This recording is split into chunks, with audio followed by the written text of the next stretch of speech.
Hello everyone, welcome to the viral tricks. আজকে আমরা কোন শ্রেণীর টার্ম বা পদ সংখ্যা নির্ণয় করব। এরকম অঙ্ক আগে আমি করেছি, ট্রিক্স বলেছি, সূত্র বলেছি।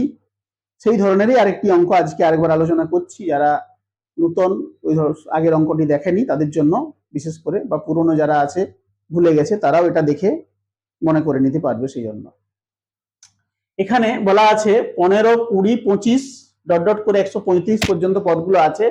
এই শ্রেণীটিতে কতগুলো পদ আছে এটা আমাকে নির্ণয় করতে হবে।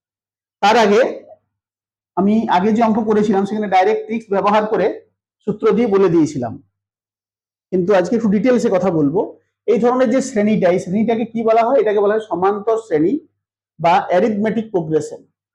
এই সমান্তর শ্রেণী কাকে বলে? না, যাদের মধ্যে ডিফারেন্সটা সেম থাকে।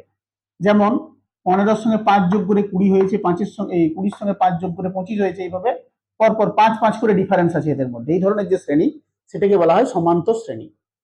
এই শ্রেণীটির কতগুলি পদ আছে সেটা নির্ণয় করার জন্য আমি একটা সূত্র আগে যে বলেছিলাম সেটা বলে দিই। এন সমান কি বলেছিলাম? না, এন সমান হবে last term minus first term. আচ্ছা, লাস্ট টার্মটাকে আমি এখানে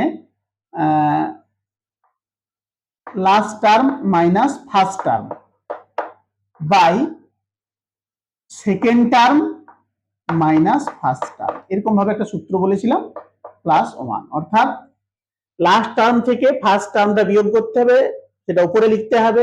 দ্বিতীয় টার্ম থেকে প্রথম টার্মটা নিচে লিখতে হবে, যা হবে তার সঙ্গে এক যোগ করতে হবে, দিলে আমরা টার্ম সংখ্যা বা পদ সংখ্যা পেয়ে যাব।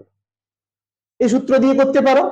আজকে আরেকটি সূত্র আমি বলছি, সমান্তর প্রগতি সূত্র, সেই সূত্র সাহায্য করতে পারো। ঠিক আছে, একই সূত্র অন্যভাবে বলবো। এই যে মানে আমাদের দ্বিতীয় টার্ম থেকে প্রথম টার্ম বিয়োগ করছি, বা একটার থেকে যে ডিফারেন্স বা গ্যাপ, এটাকে সমান্তর প্রগতির ক্ষেত্রে কি বলা হয়? সাধারণ অন্তর বলা হয়। ঠিক আছে, এই সাধারণ অন্তর দিয়ে লাস্ট টার্ম আর ফার্স্ট টার্মের বিয়োগফলটাকে সাধারণ অন্তর দিয়ে ভাগ করতে হবে, প্লাস 1। ওই একই জিনিস, একটু ঘুরিয়ে বললাম, এই আর কি, অন্য কিছু না। তার মানে আমাদের সূত্রটা হচ্ছে এল মাইনাস এ। প্রথম পদটাকে এ ধরা হয় এর ক্ষেত্রে, আর শেষ পদটাকে এল ধরা হয়। সমান্তর প্রগতির প্রথম পদ এ, শেষ পদ এল, আর সাধারণ অন্তরটাকে ডি ধরা হয়।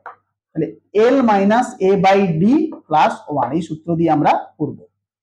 আরেকবার বলি, last term minus first term by সাধারণ অন্তর, দুটোর মধ্যে, প্রথম দুটোর মধ্যে যে অন্তর, বা যে কোনো দুটোর মধ্যে অন্তর, পরপর দুটো পদের মধ্যে অন্তর, সেটাকে সাধারণ অন্তর বলছি আমরা। এখানে এটাকে বলি প্রথম পদ, এলটাকে বলি শেষ পদ, আর ডিটাকে বলি সাধারণ অন্তর।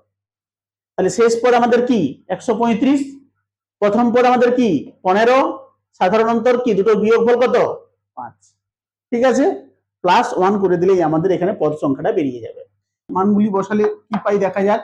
এটা হয়ে যাবে তাহলে 135 মাইনাস 15, একবারে বিয়োগ করে 120 লিখে দিতে পারো, বাই এই দুটোর বিয়োগফল হচ্ছে 5 প্লাস 1। তার মানে হচ্ছে 120 বাই 5 প্লাস 1। 120 কে 5 দিয়ে ভাগ করলে হচ্ছে 24 প্লাস 1, তার মানে 25। অর্থাৎ আমাদের শ্রেণীটির মধ্যে পদ সংখ্যা হবে 25টি। সঠিক উত্তর হবে অপশন সি।